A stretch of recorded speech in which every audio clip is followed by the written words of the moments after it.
चिता और चिंता में केवल एक बिंदु का ही फर्क है। चिता निर्जीव को जलाती है और चिंता जीवित को जलाती है।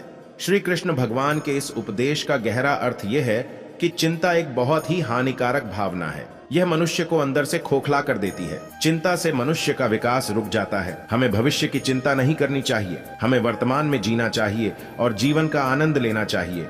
भविष्य अनिश्चित है। हम नहीं जानते कि भविष्य में क्या होगा, इसलिए भविष्य की चिंता करने से कोई फायदा नहीं है। एक बार की बात है, एक गांव में एक युवक रहता था जिसका नाम आनंद था। आनंद एक बहुत ही मेहनती और ईमानदार युवक था। वह अपने परिवार और गांव के लोगों के लिए बहुत कुछ करता था, लेकिन आनंद एक बात से बहुत परेशान रहता था। वह हमेशा भविष्य की चिंता करता रहता था। वह सोचता था कि क्या होगा अगर उसे नौकरी से निकाल दिया गया, क्या होगा अगर वह बीमार पड़ गया, क्या होगा अगर उसके परिवार को कुछ हो गया।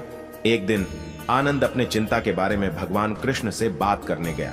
उसने भगवान कृष्ण से कहा, भगवान, मैं हमेशा भविष्य की चिंता करता रहता हूँ, इससे मेरा मन शांत नहीं होता है, मुझे क्या करना चाहिए। भगवान श्री कृष्ण ने आनंद से कहा, आनंद, चिंता एक बहुत ही खतरनाक चीज है।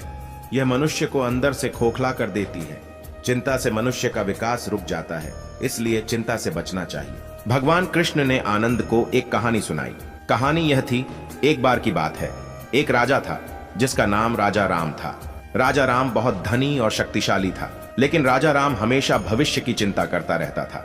वह सोचता था कि क्या होगा अगर उसके राज्य पर आक्रमण हुआ, क्या होगा अगर उसके मंत्री उसे धोखा दे गए, क्या होगा अगर उसकी सेना हार गई। राजा राम की चिंता इतनी बढ़ गई कि वह बीमार पड़ गया। उसके डॉक्टरों ने उसे बताया कि उसकी चिंता ही उसकी बीमारी का कारण है।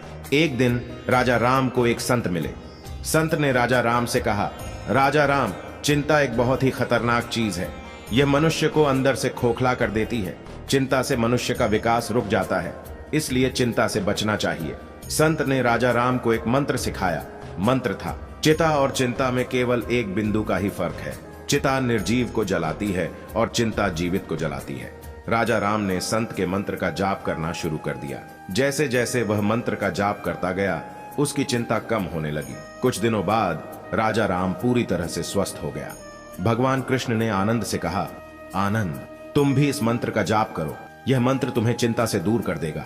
आनंद ने भगवान कृष्ण की बात मानी और मंत्र का जाप करना शुरू कर दिया। जैसे जैसे वह मंत्र का जाप करता गया, उसकी चिंता कम होने लगी।